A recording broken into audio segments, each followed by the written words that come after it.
In this video, we're going to go over the history of Vail and how it came to be one of the most iconic skiing destinations in America. It's a story that begins not with a grand plan, but with a grueling 7-hour hike on a cold day in March 1957. On that day, two men parked an Army surplus Jeep on the side of a dirt road, attached climbing skins to their skis, and began slogging up 3,050 vertical feet of what was then called No-Name Mountain. What they found at the top would not only change their lives, but would also lay the foundation for a resort that would redefine the American ski industry. By the 1880s, the mining boom had faded, and the valley settled into a quiet existence of ranching and logging. Its modern name came in 1939 with the construction of Highway 6, named for the project's chief engineer, Charles D. Vail. For years, it remained a pristine, undeveloped valley, a literal blank spot on the map of Colorado. The seeds of change were planted 20 miles south at Camp Hale, where the U.S. Army's 10th Mountain Division trained for alpine combat. During World War II, learning to ski, climb, and survive was a ski enthusiast from New England named Pete Seibert. During the war, Seibert was severely injured in Italy and was told he would never ski again. But just 2 years later, he was not only skiing, but teaching and racing in Aspen. It was there he met Earl Eaton, a local from Eagle County who had grown up exploring the mountains. Eaton had stumbled upon a particular mountain with a treeless backside and perfect terrain for a ski area. He had tried to sell the idea to others without success, but in Seibert, he found a fellow visionary. On March 19, 1957, Eaton led Seibert on that fateful hike. When they finally reached the summit and gazed upon the series of powder-filled bowls stretching to the horizon, Seibert was awestruck. He later described it as the most mind-blowing landscape of all. Looking out at the vista, he exclaimed to Eaton, "We've climbed all the way to heaven."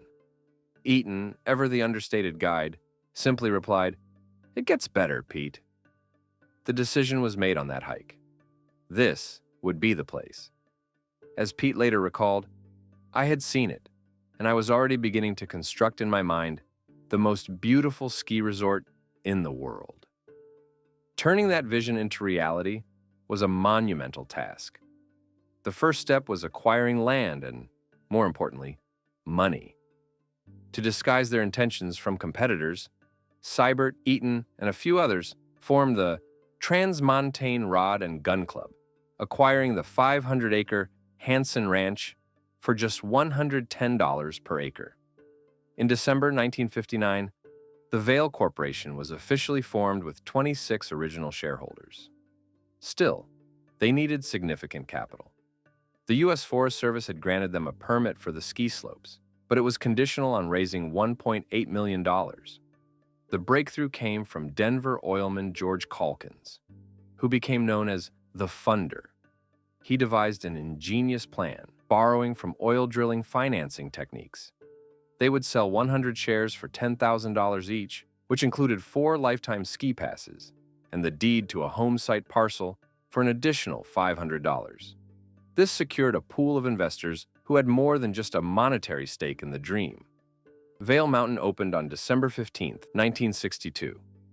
The humble beginnings included 1 gondola, 2 chairlifts, and $5 lift tickets. But there was one problem: a lack of snow. On one particularly slow day that first January, Seibert counted only 12 paying customers for his 8 ski instructors. The resort was teetering on the brink of failure. However, as the national ski boom of the 1960s took hold, word of Vail's high-quality snow and European-inspired village began to spread. The completion of Interstate 70 and the Eisenhower Tunnel in the early 1970s made the resort more accessible from Denver, and frequent visits from President Gerald Ford and his family brought international acclaim. The 1970s also brought tragedy.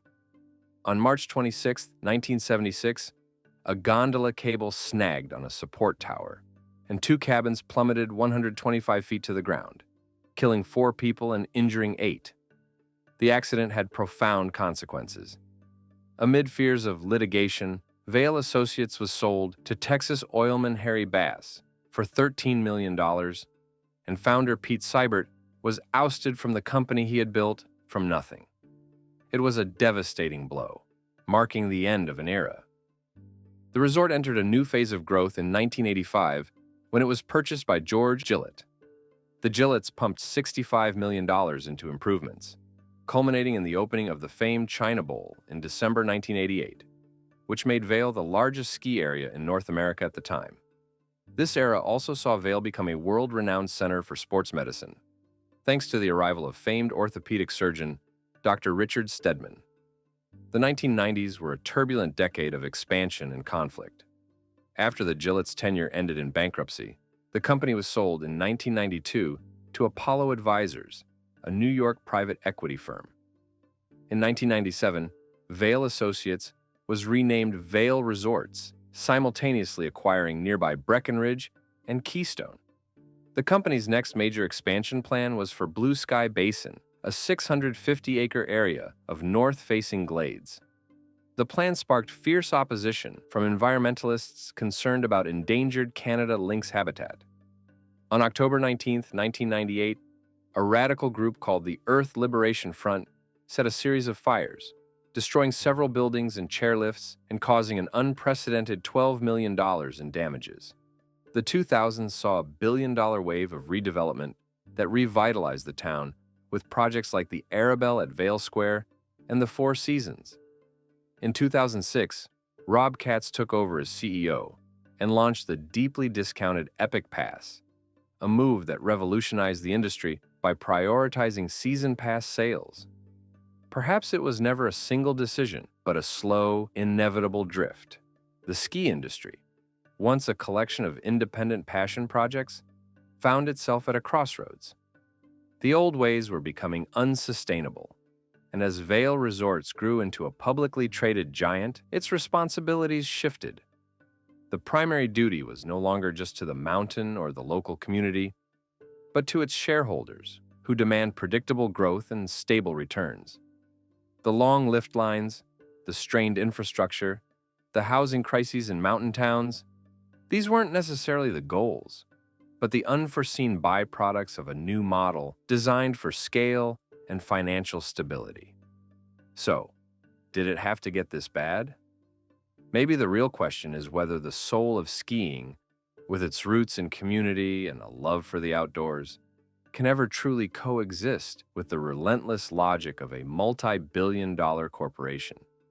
In the end, perhaps no one is the villain. It's simply what happens when a passion becomes an industry. That's it for this week's Leisure Lore. And please do us a favor and subscribe to this channel if you enjoyed it. It means the world to us.